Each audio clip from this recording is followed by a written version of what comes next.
Please baby, দাও না একটা। দেব না, দেব না, দেব না। তোমাকে কতবার বললাম যেদিন তোমার সঙ্গে আমরা সামনাসামনি দেখা হবে সেদিন আমি তোমাকে আমার সব কিছু দিয়ে দেব। কিন্তু কেন বলো তো, কতদিনের সম্পর্ক আমাদের, তারপরেও তুমি আমাকে এইটুকু বিশ্বাস করতে পারো না? তুমি কি আমাকে আর পাঁচটা ছেলের মতো মনে করো নাকি আমি তোমাকে ঠকিয়ে অন্য কাউকে বিয়ে করে নেব? কিন্তু আজ তোমাকে আমি কিছুই দেব না। আর তুমি রাগ করছো কেন? আমি কি তোমাকে সেভাবে বলেছি নাকি? বলেছি তো যেদিন তোমার সঙ্গে আমার প্রথম দেখা হবে সেদিন আমি তোমাকে আমার চেহারা দেখাবো। তার আগে তোমাকে আমি কোনোভাবেই আমার চেহারা দেখাবো না। কিন্তু কেন, সেটা তো তুমি বলবে আমাকে। কি কারণে আমি তোমার চেহারাটা দেখতে পারি না? তুমি আমার চাইতে বয়সে বড়, সেজন্য। তোমাকে তো আমি বলেছি, প্রেম ভালোবাসায় বয়স বা অন্য কোনো কিছুই ম্যাটার করে না। আমি তোমায় ভালোবাসি। আর একটা কথা তুমি খুব ভালো করেই জানো, আমি আমার বাবা মার কাছে মুখ ফুটে যখন যা চেয়েছি তখন তাই পেয়েছি। আমি আমার ভালোবাসার মানুষটাকে চাইবো, সেটা আমার বাবা মা কখনোই বলবে না। প্লিজ, তোমাকে দেখার অপূর্ণ এই ইচ্ছাটা প্লিজ পূরণ করো। অবশ্যই পূরণ করব মাই ডিয়ার, তবে এখন নয়, যখন তুমি আমার সঙ্গে সরাসরি দেখা করতে আসবে ঠিক তখন। তোমার সঙ্গে কিভাবে দেখা করব আমি তো সেটাই ভেবে পাই না। আমার বাসা ঢাকা মিরপুরে, আর তোমার বাসা হলো নেত্রকোনার দুর্গাপুরে। ওদিকে আমার লাইফে আমি কোনোদিন দিয়েছি কিনা তাও সন্দেহ আছে। তাহলে তোমার সঙ্গে আমার দেখাটা হবে কি করে বলো তো শুনি? তুমি আসলেই হবে, কারণ বাংলাদেশের বিভিন্ন এলাকা থেকে প্রতি বছর অনেক মানুষ আমাদের এলাকায় ঘুরতে আসে। তোমাদের কলেজ থেকে তোমার বন্ধুদের নিয়ে এদিকে ঘুরতে চলে এসো, তাহলেই তো হয়ে যায়। ঠিক আছে, দেখা যাক কোনোদিনও সেই স্বপ্ন পূরণ হয় কিনা, আর তোমাকে কোনোদিনও নিজের চোখে দেখতে পারি কিনা। তবে হ্যাঁ, তোমাকে একটা কথা বলার ছিল। আমি তোমায় সত্যি ভালোবাসি। তুমি যদি বাস্তবে দেখতে কুৎসিত হও তাও আমার কিছু যায় আসে না। সেটা যখন সামনাসামনি দেখা হবে তখন দেখা যাবে। এখন তাহলে রাখি, আমার অনেক কাজ আছে। তোমার কি এমন কাজ আছে সেটা বলো তো শুনি। আমি তোমাকে যখনই ফোন করি না কেন, তুমি একটা না একটা অযথা অজুহাত দেখাও। সবসময় আমাকে এড়িয়ে যাওয়ার বাহানা করো কেন বলো তো? তুমি কি আমায় ভালোবাসো না নাকি? নাকি আমার জায়গায় অন্য কাউকে পেয়ে গেছো? আমাকে এখন আর ভালো লাগে না। একদম বাজে কথা বলবে না বলে দিলাম। তুমি খুব ভালো করেই জানো আমি পড়াশোনার পাশাপাশি একটা কেজি স্কুলে পার্ট টাইম জব করি, কারণ আমার ফ্যামিলির আর্থিক অবস্থা অতটা ভালো নয়। তাই আমাকে নিজের পড়াশোনার খরচ নিজেকেই বহন করতে হয়। হ্যাঁ, তার জন্য তো বললাম আমি তোমার জন্য প্রতি মাসে টাকা পাঠাই, কিন্তু তুমি সেটাও নেবে না। তাহলে আমি কি করতে পারি বলো শুনি?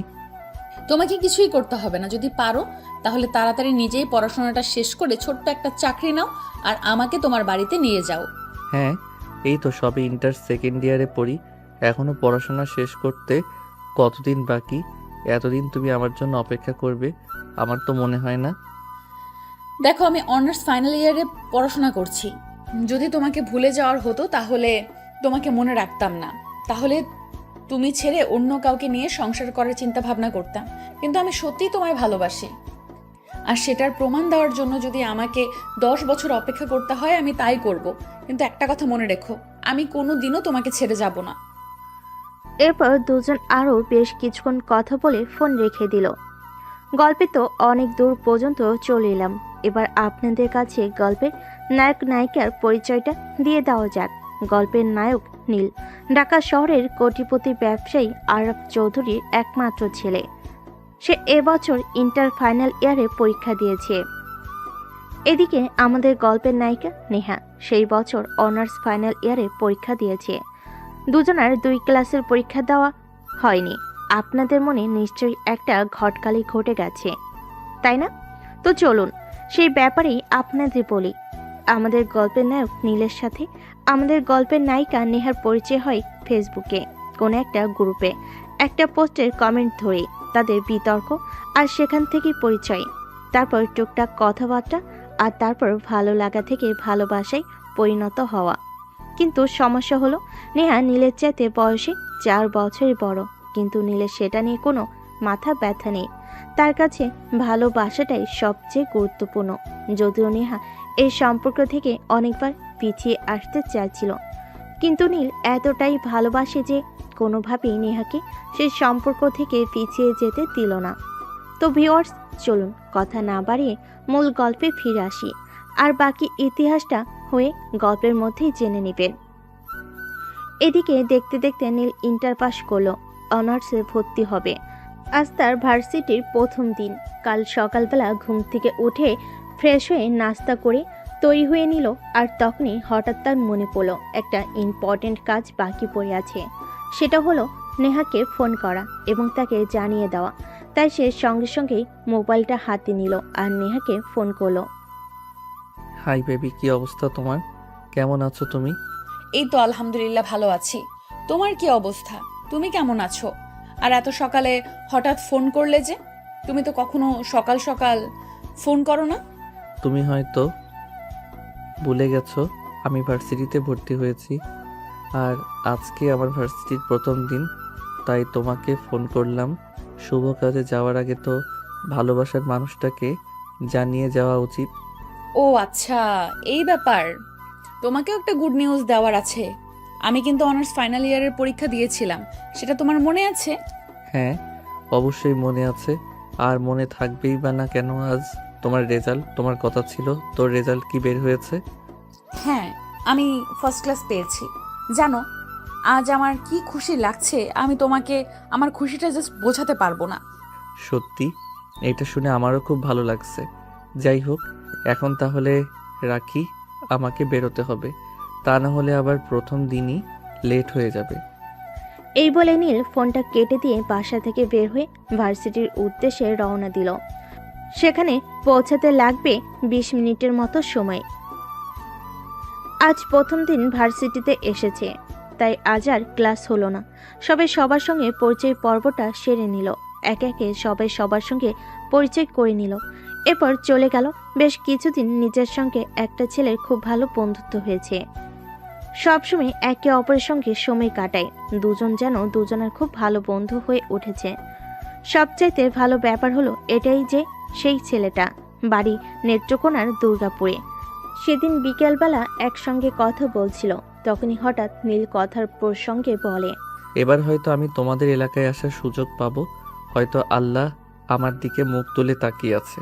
এটা আমার জন্য একটা সুযোগ করে দিয়েছে। কিন্তু কি করে এই অসাধ্য সাধন হলো, আমি তো সেটাই বুঝতে পারছি না। আসলে তোমাদের এলাকার একটা ছেলে আমি যেই ভার্সিটিতে ভর্তি হয়েছি সেই ভার্সিটিতে ভর্তি হয়েছে। ছেলেটার সঙ্গে আমার খুব ভালো বন্ধুত্ব বলতে পারো। তোমার প্রসঙ্গই ওই ছেলেটার সঙ্গে আমার পরিচয় আর বন্ধুত্ব তা হয়ে উঠেছে। আমি যখন জানতে পারি ছেলেটার বাড়ি তোমাদের এলাকায়, তখনই আমি ছেলেটার সঙ্গে বন্ধুত্ব করি। ও, তাহলে তো খুবই ভালো ব্যাপার। এবার নিশ্চয়ই তোমার দেখা পাওয়া যাবে। এভাবে চলে গেল বেশ কিছুদিন। দেখতে দেখতে ঈদের ছুটি পড়ে গেল।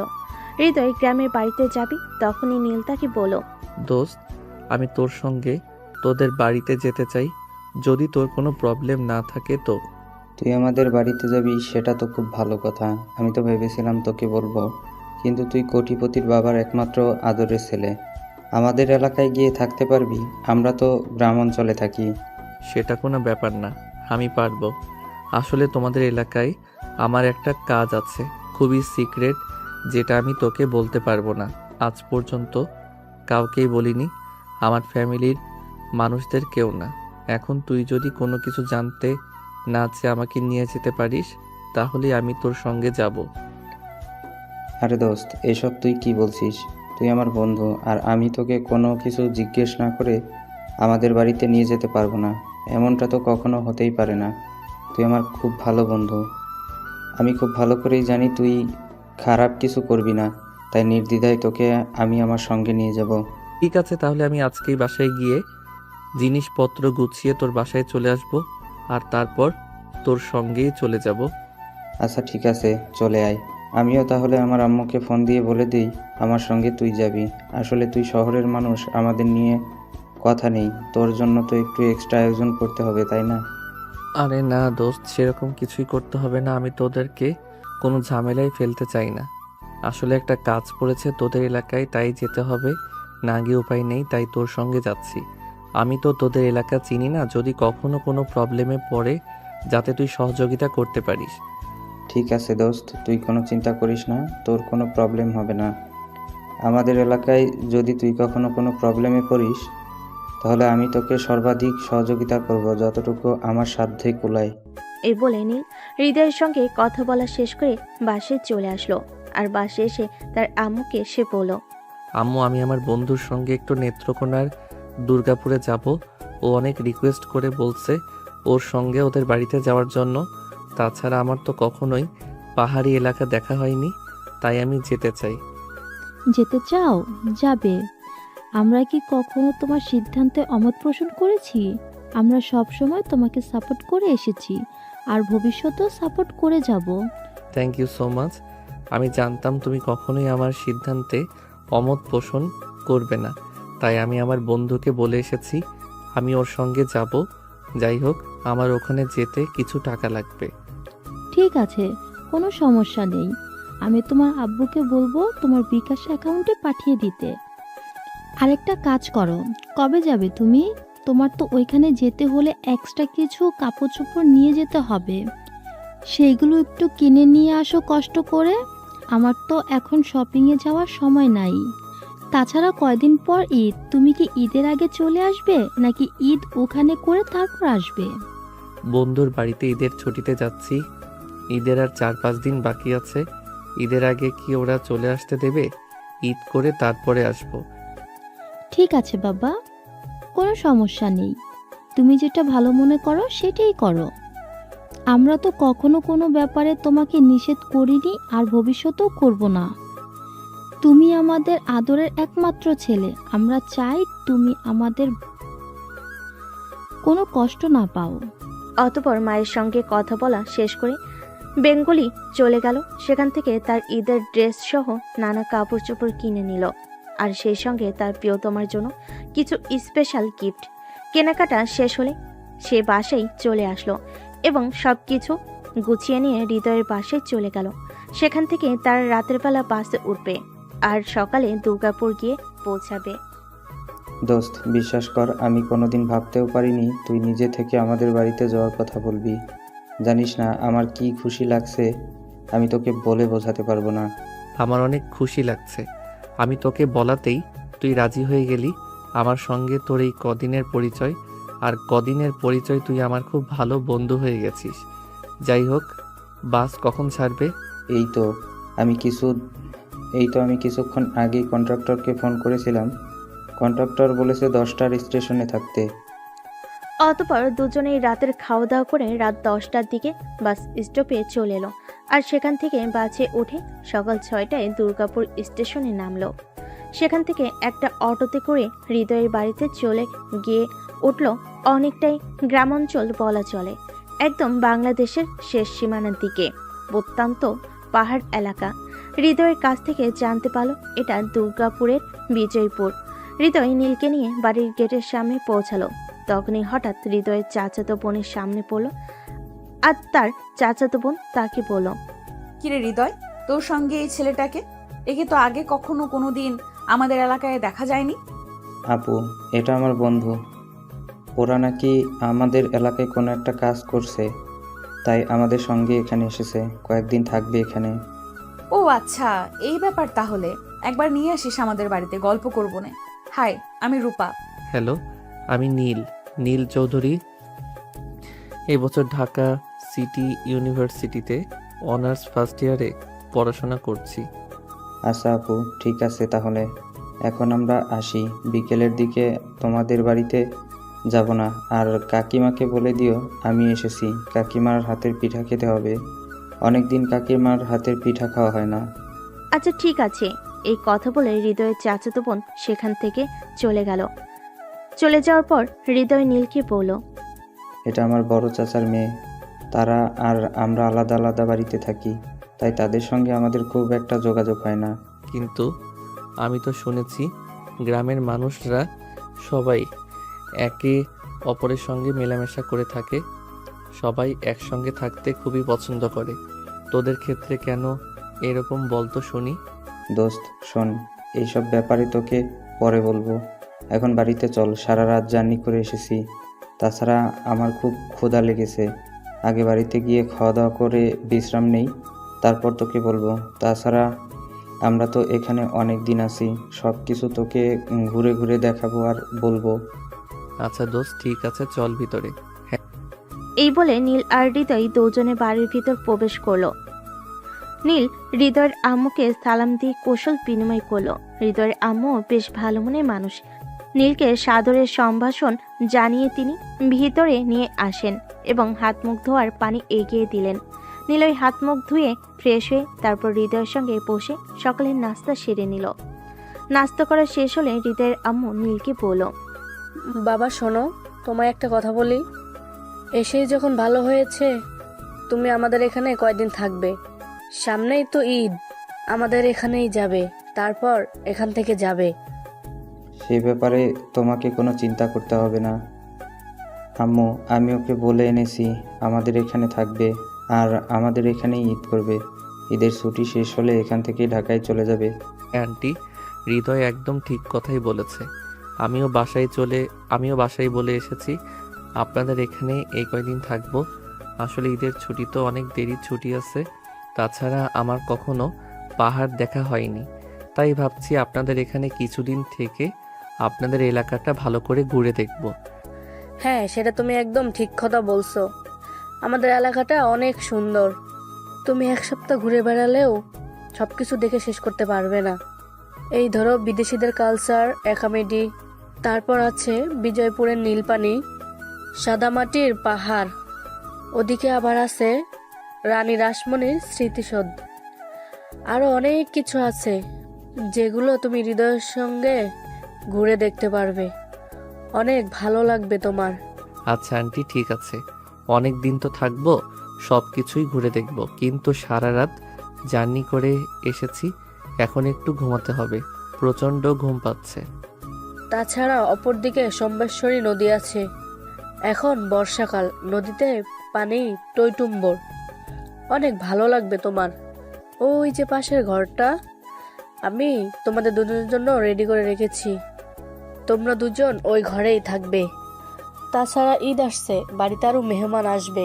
অনেকগুলো ঘর থাকলেও ওই ঘরেই ওরা থাকবে। তোমাকে আলাদা করে কোনো ঘর দিতে পারলাম না, তার জন্য আমি খুবই দুঃখিত।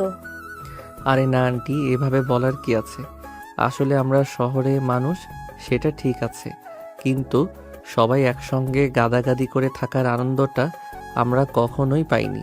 আমি আমার আম্মুর কাছে শুনেছিলাম, তারা যখন ছোটবেলায় নানার বাড়িতে কিংবা দাদার বাড়িতে বেড়াতে যেত, তখন নাকি সবাই একসঙ্গে একই বিছানায় অনেক আনন্দ করে ঘুমাতো। এবার না হয় গ্রামে এসে আমি সে আনন্দটাই একটু উপভোগ করলাম। বলতে বলতে নীল আর হৃদয় দুজনেই পাশের রুমটাই সে ঘুমিয়ে পড়ল। দেখতে দেখতে বিকাল হয়ে আসলো। হৃদয়ের আম্মু তাদের দুজনকে ডেকে ঘুম থেকে ওঠালো এবং দুপুরের খাবার খেতে দিল। খাওয়া দাওয়া শেষ হলে হৃদয় নীলকে বলল, দোস্ত চল, বড় চাচার বাড়িতে যাওয়া যাক। আপু বলে গিয়েছে ওদের বাড়িতে যেতে, আর কাল তোকে নিয়ে ঘুরতে বের হব। আজ তো অনেক রাস্তা জার্নি করে এসেছি, আজ আর যেতে মন চাইছে না। চল আজকে বড় চাচার বাড়ি থেকে ঘুরে আসি। ঠিক আছে দোস্ত, তবে আমার একটা কাজ আছে, তুই 1 মিনিট ওয়েট কর, আমার একটা ফোন দেওয়ার আছে, আমি 2 মিনিট কথা বলেই আসছি। এই বলে নীল সেখান থেকে একটু দূরে গেল এবং সঙ্গে সঙ্গেই নেহার নাম্বারে ফোন করলো। দুবার ফোন হতেই নেহা ফোনটা রিসিভ করলো। তা এসেছে তো, অনেকক্ষণ হয়েছে, এতক্ষণে কেন আমাকে ফোন করলে? আমি অনেকক্ষণ আগে এসেছি, সেটা তুমি জানলে কি করে? আমি তো তোমাকে একবারও ফোন করে বলিনি যে আমি কখনো এসেছি। তুমি বলবে আর তারপর আমাকে জানতে হবে, এটা কোনো হাদিসে লেখা আছে নাকি?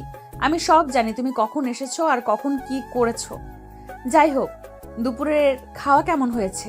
হ্যাঁ ভালোই, আন্টির হাতের রান্না জাস্ট অসাধারণ। আচ্ছা একটা কথা বলো, তুমি কি আমায় দেখেছো? আর যদি দেখে থাকো তাহলে তুমি আমার সামনে আসোনি কেন?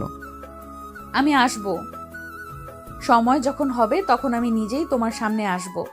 যাই হোক, একটা কথা বলতে ফোন করেছিলাম।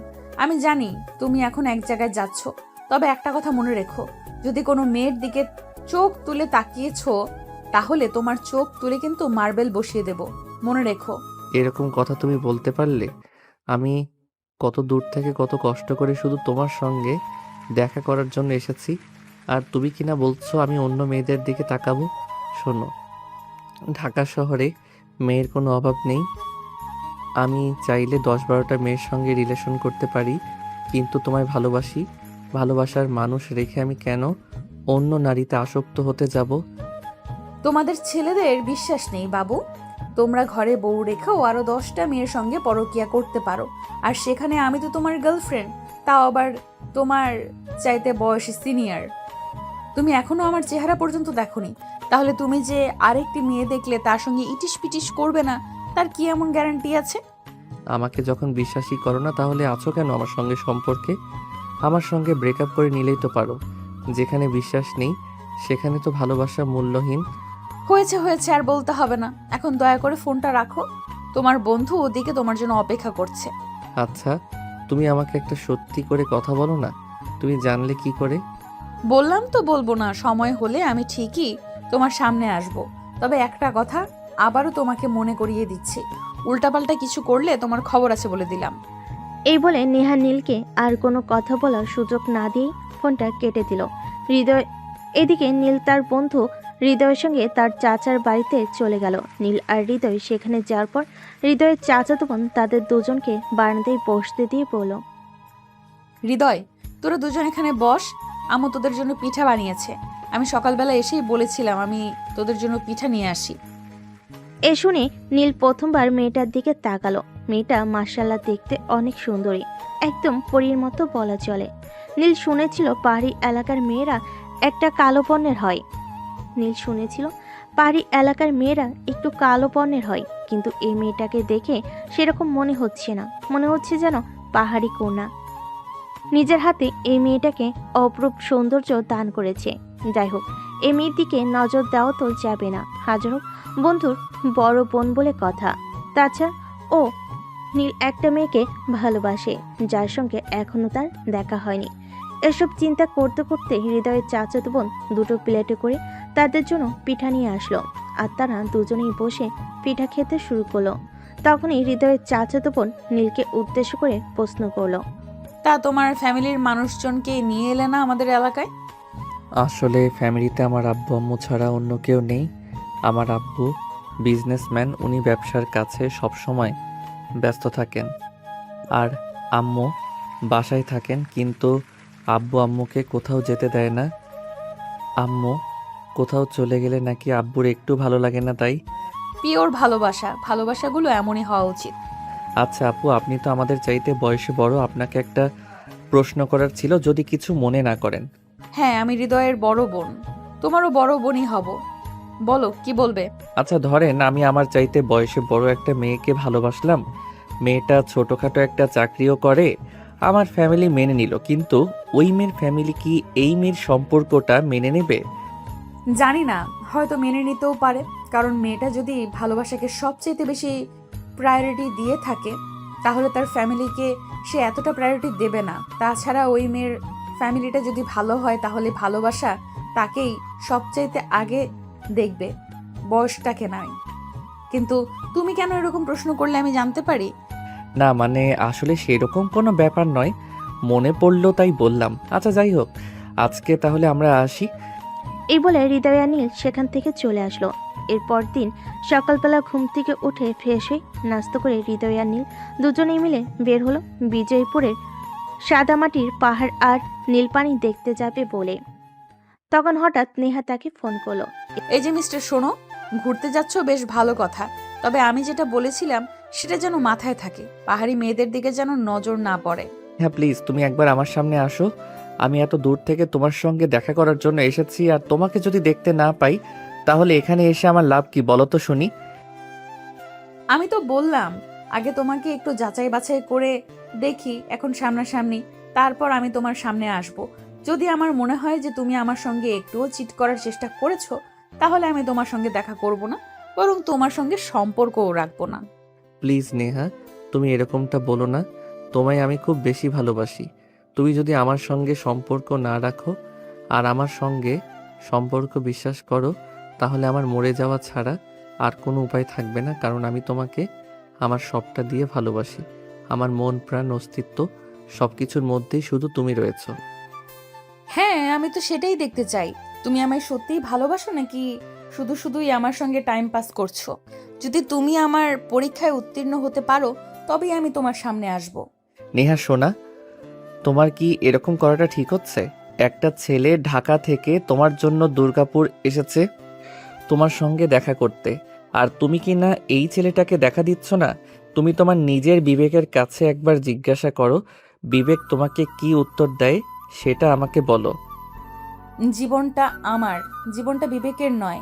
আমি কেন বিবেককে প্রশ্ন করতে যাব? আমি আমাকে প্রশ্ন করতে পারি। যাই হোক, আমি তোমাকে তো একবার বলেছি, তুমি যদি আমার পরীক্ষায় পাশ করতে পারো তাহলে আমি তোমার সামনে আসব। এই বলে নেহা ফোনটা কেটে দিল। নীল মন খারাপ করে তার বন্ধুর সঙ্গে ঘুরতে বের হলো। সারাদিন অনেক ঘোরাঘুরি করলো, কিন্তু তার মনে একটু ভালো লাগছে না, কারণ যেই মানুষটার জন্য সে এত দূর থেকে এসেছে সেই মানুষটাই তার সঙ্গে দেখা করছে না। এরকমটা কি হয়?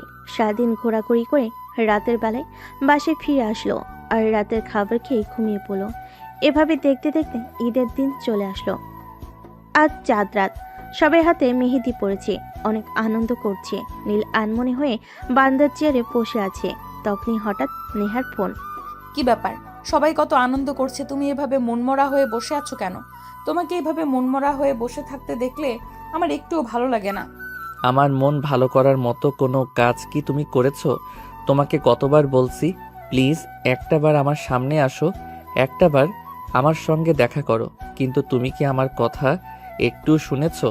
একবারও কি আমার সঙ্গে দেখা করতে রাজি হয়েছো?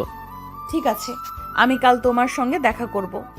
তুমি কাল বিকেলে একবার দুর্গাপুরের হোটেল নিরালায় চলে এসো, আমি ওখানেই তোমার জন্য ওয়েট করব। তুমি সত্যি বলছো তুমি কাল আমার সঙ্গে দেখা করবে? জানো, এই কথাটা শুনে আমার কতটা খুশি লাগছে সেটা আমি তোমাকে বলে বোঝাতে পারবো না। যেই মানুষটার জন্য এতদিন ধরে অপেক্ষা করছি সেই মানুষটা কাল আমার সামনে আসতে চলেছে। আমার মনে যে কতটা আনন্দ লাগছে সত্যি আমি তোমাকে বলে বোঝাতে পারবো না। ঠিক আছে, এখন তাহলে রাখি, কাল দেখা হচ্ছে দুর্গাপুরের হোটেল নিরালায়। এই বলে নেহা ফোনটা কেটে দিল। অপরদিকে নীল হৃদয়ের কাছে হোটেল নিরালার অ্যাড্রেস জানতে চাইল এবং হৃদয় তাকে অ্যাড্রেস বলে দিল, কিন্তু সে হৃদয়কে কোনোভাবেই বলল না ওখানে যাওয়ার কারণটা কি। হৃদয় তাকে কোনো জোরাজুরি করলো না। এভাবেই রাত কেটে গেল। সকাল হলো। সকাল 8টার দিকে নীল ঘুম থেকে উঠে তারপর ফ্রেশ হয়ে নাস্তা করায় ঈদের নামাজ পড়তে যায়। ঈদের নামাজ পড়ে বাড়িতে আসতে প্রায় সকাল 10টার মতো বেজে গেল। তারপর সে হৃদয়কে বলল, দোস্ত, আমাকে একটু দুর্গাপুরের একটা রেস্টুরেন্টে যেতে হবে, যেটার কথা কাল থেকে বলেছিলাম। ওখানে আমি একজনের সঙ্গে দেখা করব। ও আচ্ছা, ঠিক আছে। একটা কাজ কর, আপুর কাছে শুনলাম সেও নাকি তার বান্ধবীদেরকে নিয়ে দুর্গাপুরে ঘুরতে যাবে। তুই চাইলে ওদের সঙ্গে চলে যেতে পারিস। না, কোনো প্রবলেম হবে না, আমি একা একাই চলে যেতে পারবো। আমার সঙ্গে কারোর যেতে হবে না। আমি একটা ছেলে মানুষ, তাছাড়া ঢাকা শহরের ছেলে এখানে হারাবো না কোথাও। আর যদি হারিয়েও যায় তাহলে তোকে ফোন করে বলবো আমাকে নিয়ে আসতে। আচ্ছা ঠিক আছে, বুঝতে পেরেছি তুই কোনো সিক্রেট মানুষের সঙ্গে দেখা করতে চাইছিস, যেটা তুই আমাদের জানাতে চাইছিস না। আচ্ছা ঠিক আছে, প্রবলেম নেই, যা তুই। আর এখানে হারানোর মতো কোনো জায়গা নেই। অতঃপর হৃদয়ের সঙ্গে কথা বলা শেষ করে সকাল 11টার দিকে নীল হৃদয়ের বাড়ি থেকে বের হলো। দুর্গাপুর এসে বেশ কিছুক্ষণ খোঁজাখুঁজি করলো, কিন্তু ওই রেস্টুরেন্টটা খুঁজে পেল না। তাই একজন লোকের কাছে জিজ্ঞাসা করলো, আসসালামু আলাইকুম, যদি কিছু মনে না করেন একটা কথা জিজ্ঞাসা করার ছিল। হ্যাঁ বলুন, আমি কিভাবে আপনাকে সহযোগিতা করতে পারি? আসলে আমি ঢাকা থেকে এসেছি, এখানকার কোনো কিছুই তেমন একটা চিনি না। হোটেল নিরালায় আমার সঙ্গে একজন দেখা করতে আসবে, ওই রেস্টুরেন্টটা কোথায় একটু বলে দিতে পারবেন? ও এই ব্যাপার, কিন্তু আপনি তো ভুল রাস্তায় চলে এসেছেন। এটা তো নাজিরপুরের এদিকে যাওয়ার রাস্তা। আপনি এক কাজ করুন, এটি দিয়ে সোজা পশ্চিম দিকে যান। ওখানে আপনি দেখতে পাবেন কালী মোড় বলে একটা জায়গা আছে। ওখানে একটা মন্দিরও আছে। ওখানে একটা কালী মন্দির আছে বলে জায়গাটার নাম কালী মোড় বলা হয়। ওখানে একটা রাস্তা উত্তর দিকে গেছে, একটা পশ্চিম দিকে আর একটা দক্ষিণ দিকে। আপনি দক্ষিণ দিকের দুটো রাস্তা একটাকে বলা হয় পশ্চিম গলি আর একটাকে বলা হয় পূর্ব গলি। আপনি পশ্চিম গলির রাস্তা ধরে একটু আগাবেন, তাহলে সামনে হোটেল নিরালা অ্যান্ড রেস্টুরেন্ট দেখতে পাবেন। ওকে, ঠিক আছে। আপনাকে অসংখ্য ধন্যবাদ আঙ্কেল। লোকটার সঙ্গে কথা বলা শেষ করে নীল সামনের দিকে এগোতে থাকলো এবং লোকটার দেওয়া ঠিকানা অনুযায়ী চলে আসলো এবং সেখানেই হোটেল নিরালা এন্ড রেস্টুরেন্ট দেখতে পেল। নীল ভিতরে প্রবেশ করলো এবং এক পাশে একটা টেবিলে বসে রইল। ওইটার কিছুক্ষণ পর এসে তাকে জিজ্ঞাসা করলো, এক্সকিউজ মি, আপনার কিছু লাগবে? লাগবে, তবে আমি এখানে একজনের জন্য ওয়েট করছি। সে আগে আসুক, তারপর অর্ডার করব। আচ্ছা ঠিক আছে, আপনার কিছু লাগলে আমাকে জানাবেন, আমি এখানেই আছি। এই বলে ওইটা চলে গেল আর নীল সেখানে বসে অপেক্ষা করতে লাগলো। এভাবে দেখতে দেখতে 2 ঘন্টা সময় অতিবাহিত হয়ে গেল, কিন্তু নেহার কথাও দেখা পাওয়া যাচ্ছে না। এদিকে নীল প্রায় বেশ কয়েকবার নেহাকে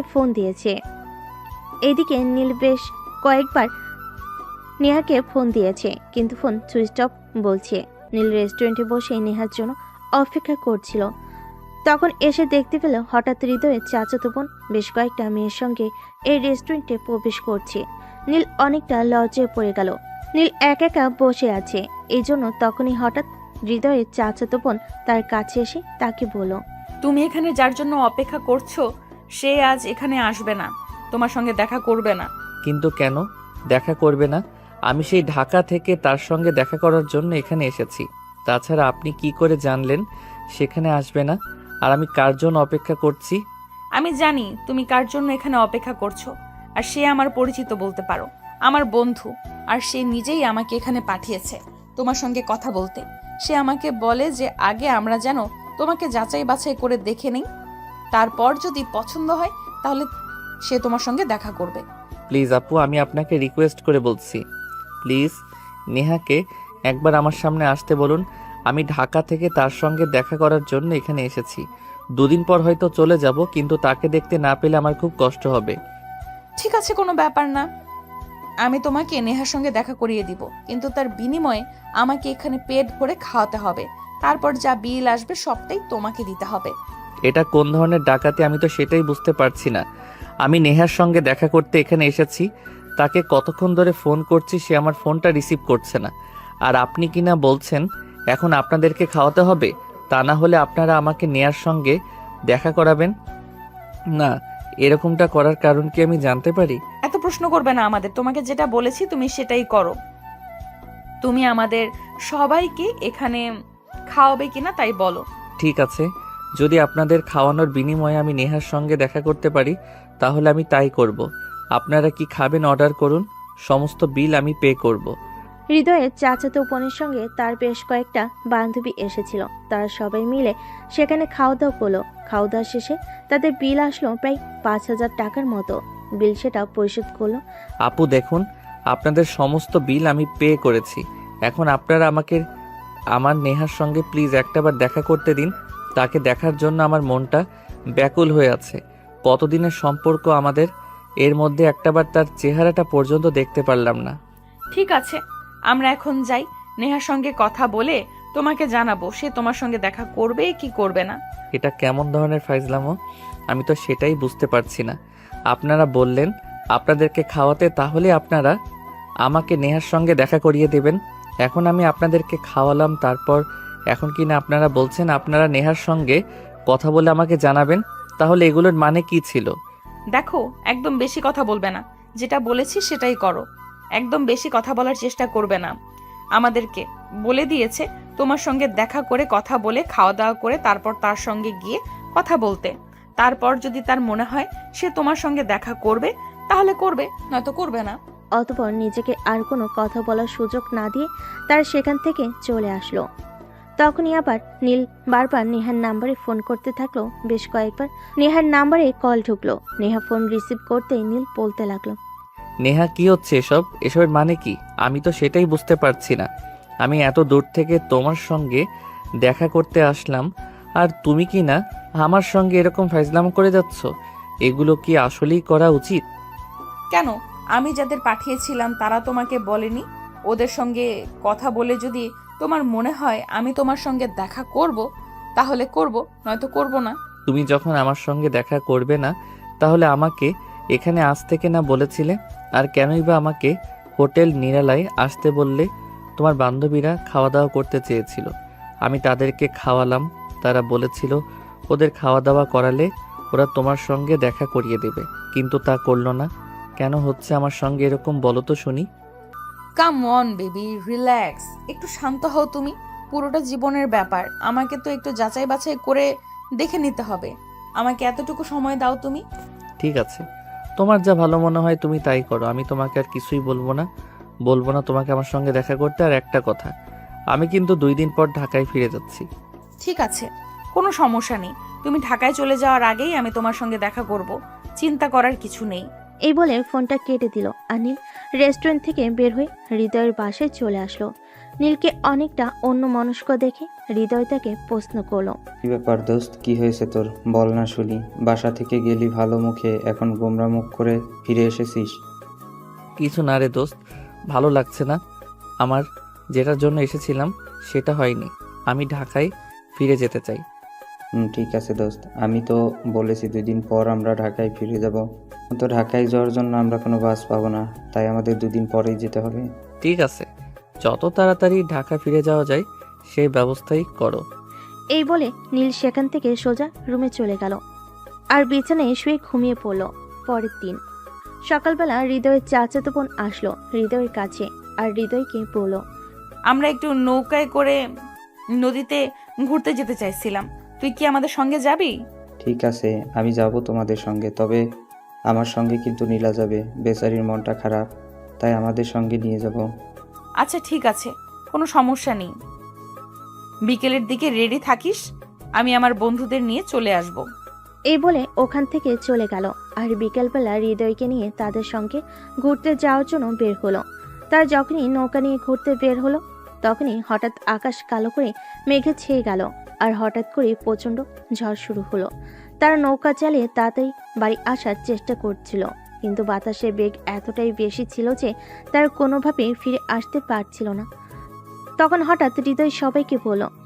সবাই পানিতে নেমে পড়ো আর সাঁতার দিয়ে বাড়ি যাওয়ার চেষ্টা করো। নৌকা নিয়ে কোনোভাবেই পাড়ে যাওয়া যাবে না। নৌকা ভেসে গেলে যাক, কিন্তু আমাদের তো বেঁচে বাড়ি ফিরতে হবে। হৃদয় কথাটা বলার সঙ্গে সঙ্গে সব মেয়েরা কোমরে ওড়না পেঁচিয়ে নদীতে ঝাঁপ দিল। সেই সঙ্গে হৃদয়ের পানিতে ঝাঁপ দিল, কিন্তু রয়ে গেল বেচারি নীল। সে তো সাঁতার জানে না, কারণ সে শহরের ছেলে। সে নৌকায় বসে রইল আর আল্লাহর নাম জপতে লাগলো, বয়সে চিৎকার করতে লাগলো। কিন্তু সেই চিৎকার কারোর কান পর্যন্ত পৌঁছালো না, কারণ প্রচণ্ড বাজ পড়ছিল আর খুব বেশি ঝড় হচ্ছিল। সবে পাড়ে গিয়ে পৌঁছালো, কিন্তু নীলকে কোথাও দেখা যাচ্ছে না। সবাই খুব চিন্তিত হয়ে পড়ল। নীল কোথায়? সে কি পানিতে ভেসে গেছে নাকি অন্য কিছু? এদিকে নীল কোনো রকমে নৌকায় বসে থাকার চেষ্টা করছিল, কিন্তু সে কোনোভাবেই সেটা পারছিল না। একটা সময় বাতাসের কারণে নৌকাটা উল্টে গেল। সে কোনো রকমে নিজেকে বাঁচানোর চেষ্টা করছিল। তখনই হঠাৎ একটা বালুরবাহী ট্রলারের কাছে সে চলে গেল আর মানুষগুলো বুঝতে পারল সে বিপদে পড়েছে। তাই সেই বালুবাহী ট্রলারের মানুষগুলো তাকে বাঁচানোর চেষ্টা করছিল। আর অপরদিকে নীল সাঁতার জানে না, তাই সে পানিতে তলিয়ে যাচ্ছিল। তখনই বালুবাহী নৌকার কিছু লোক পানিতে ঝাঁপিয়ে পড়ে আর নীলকে পানি থেকে উদ্ধার করে। নীল ততক্ষণে অজ্ঞান হয়ে গেছে। নৌকার লোকগুলো অনেক কষ্ট করে তাকে জ্ঞান ফেরালো এবং পাশের একটা ফার্মেসিতে নিয়ে গেল। সেখান থেকে প্রাথমিক চিকিৎসা দেওয়া হলে ডক্টর বলল ছেলেটার অবস্থা খুব বেশি ভালো নাই। ছেলেটা সাঁতার জানে না, তার অবস্থা খুব খারাপ হয়ে গেছে, তাই তাকে যত দ্রুত সম্ভব হসপিটালে নেওয়া প্রয়োজন। তখন সেখানকার লোকগুলো তাকে হসপিটালে নিয়ে গেল। হসপিটালে যাবার পর ডক্টর জানালো ছেলেটার অবস্থা খুবই খারাপ, আর একটু দেরি করলে হয়তো ছেলেটাকে প্রাণে বাঁচানো যেত না। ডক্টররা ট্রিটমেন্ট শুরু করলো, কিন্তু কেউ এই ছেলেটার পরিচয় জানে না। তখনই ওয়ার্ড বয়কে ছেলেটার পোশাক চেঞ্জ করতে বলা হয়, আর ওয়ার্ড বয় তার পকেটে একটা ফোন দেখতে পায়, কিন্তু পানিতে পড়ার কারণে ফোনটা প্রায় ড্যামেজ হয়ে গিয়েছিল। ওই বালুবাহী নৌকার লোকগুলো ফোনটা নিয়ে একটা সার্ভিসিংয়ের দোকানে যায় আর সেখান থেকে ফোনটা কোনো রকমে অন করে, আর সেখানেই প্রথমে নেয়ার নাম্বারটা দেখতে পায় আর ওই নাম্বারে ফোন দেয়। সালাম আলাইকুম, এই ফোনটা কার? আপনি কি তাকে চেনেন? হ্যাঁ, আমরা ওকেই খুঁজতেছি। ও কোথায় আছে বলতে পারবেন? আমরা ওনাকে নদীতে পেয়েছি। আমরা ওনাকে নিয়ে হাসপাতালে এসেছি। আপনি যদি ওনার পরিচিত হয়ে থাকেন তাহলে এই দুর্গাপুর উপজেলা স্বাস্থ্য কমপ্লেক্সে চলে আসেন। আমরা ওনাকে নিয়ে এখানে এসেছি।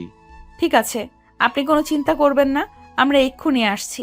আর টাকা পয়সার কোনো চিন্তা করবেন না, টাকা যা লাগবে সব আমরা দেব।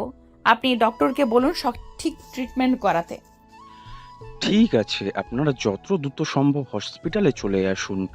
আমরা এখানেই আপনাদের জন্য অপেক্ষা করছি। এমার্জেন্সিতে আসবেন। এই বলে লোকটা ফোন কেটে দিল আর নেহা সেখানেই কান্না করতে লাগলো। এমন দেখে হৃদয় তাকে প্রশ্ন করলো। কি হলো আপু, তুই কান্না করছিস কেন? নীল, আমার বন্ধু, কান্না করতে হলে আমি করব, কিন্তু তুই কান্না করার কারণ কি? কান্না করার কারণ কি সেটা আমি তোকে এখন বলতে পারবো না, সময় হলে তুই সব জানতে পারবি। এখন আগে হসপিটালে চল, ছেলেটাকে বাড়িতে নিয়ে আসতে হবে, এখন সুস্থ করতে হবে। তাড়াতাড়ি চল তোরা আগা, আমি আম্মুর কাছ থেকে কিছু টাকা নিয়ে আসি, হসপিটালের বিল দিতে হবে। এই বলে আধা ঘন্টার মধ্যে তারা সবাই এসে দুর্গাপুর হসপিটালের ইমার্জেন্সিতে পৌঁছালো। ওই লোকগুলো তখনও অপেক্ষা করছিল। হৃদয় হসপিটালে এসেই ওই লোকগুলোর সঙ্গে আগে দেখা করলো।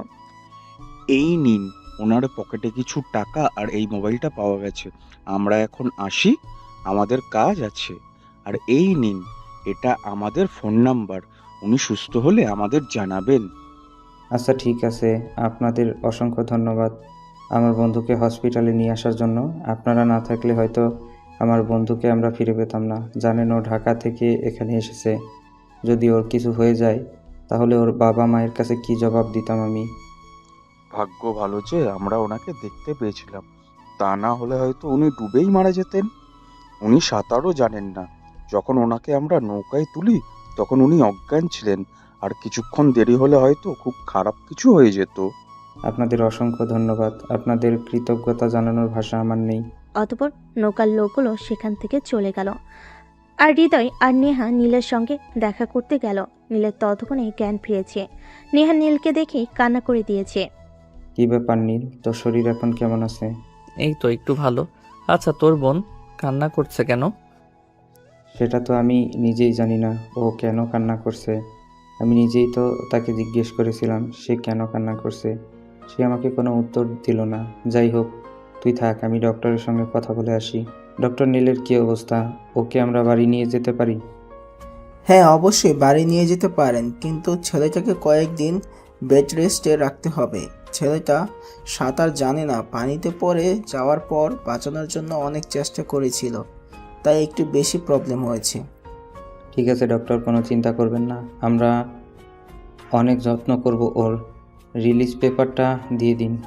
এই নিন, এখানে কিছু ওষুধ লেখা আছে, ওষুধগুলো নিয়মিত খাওয়াবেন আর ওনাকে একটু সেবা যত্ন করার চেষ্টা করবেন, তাহলেই তাড়াতাড়ি সুস্থ হয়ে যাবে।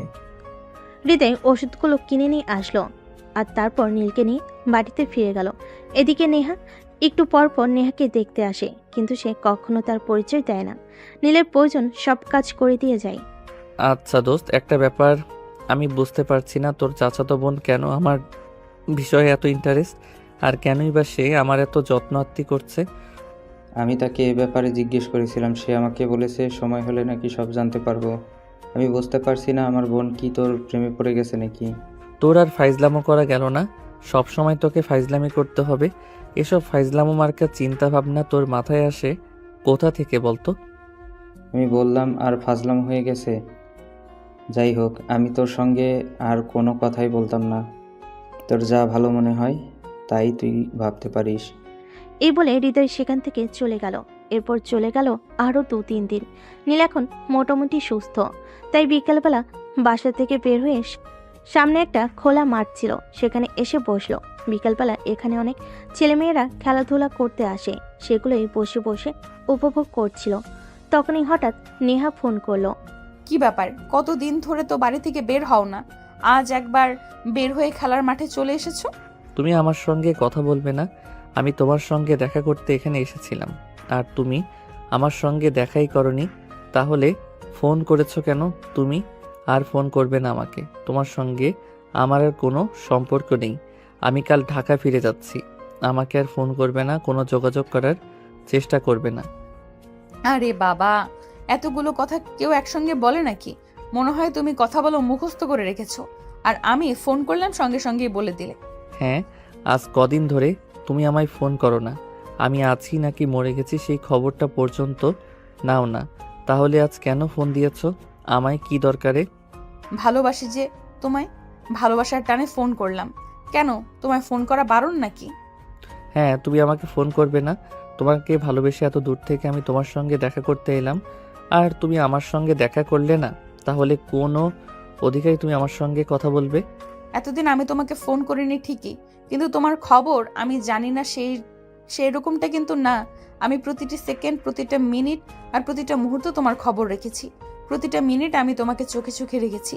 বলো তুমি কোন দিনের খবর জানতে চাও? আমি সম্পূর্ণ মুখস্থ করে রেখেছি, সব বলে দিতে পারবো তোমাকে। আমি জানি সেটা তুমি বলতে পারবে, কারণ তুমি নিজে নাও তোমার লোক দিয়ে আমার উপর নজর রেখেছো। আমি জানি হৃদয়ের বোন তোমাকে সবকিছু বলেছে, কারণ সে প্রায়ই আমার কাছে আসে। আর যদি বলি আমি নিজেই তোমার কাছে যেতাম তোমাকে দেখতে? তাই নাকি? তাহলে তুমি আমার সামনে আসোনি কেন বলো? কেন আসোনি তুমি আমার সামনে? কাল আমি তোমার জন্য অপেক্ষা করব। তুমি বাড়ি থেকে বের হয়ে সামনে একটা বাগান আছে, ওখানে সকাল 10টায় অপেক্ষা করবে, আমি আসবো। এই বলে নেহা ফোনটা কেটে দিল আর নীল সন্ধ্যার দিকে বাড়িতে ফিরে গেল।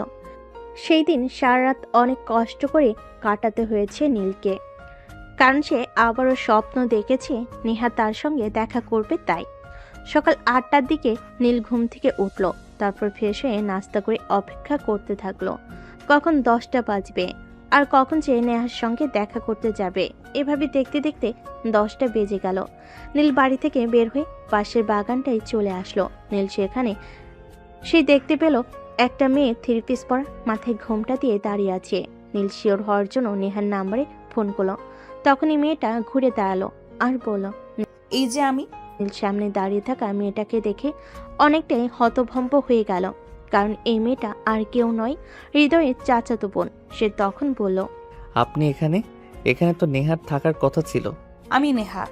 আমি এতদিন ধরে তোমাকে পরীক্ষা করছিলাম, পরীক্ষা করে দেখে নিলাম তুমি সত্যি আমাকে ভালোবাসো কিনা, সত্যি আমার প্রতি তোমার সেই রকম ফিলিংস আছে কিনা, সেরকম টান আছে কিনা। তুমি পরীক্ষায় পাশ করেছো। কাউকে ভালোবাসতে হলে এভাবে পরীক্ষা করতে হয় না। আমি ভেবেছিলাম তুমি আমার সামনে আসবে না, তাই জন্য আমি এতটা রেখে গিয়েছিলাম। আর ভেবেছিলাম তোমার সঙ্গে দেখাও করব না, আর কোনো কথাও বলবো না। তো এখন কি সিদ্ধান্ত নিলে সেটাই বলো শুনি। আমাকে দেখার পর তোমার রিয়েকশনটা কি হলো? চাইলে আজকেই বিয়ে করে নিয়ে ঢাকায় চলে যাব। আমি গ্রামের মেয়ে, এভাবে বললে হয় না। আমার ফ্যামিলি আছে, ফ্যামিলির সঙ্গে কথা বলো।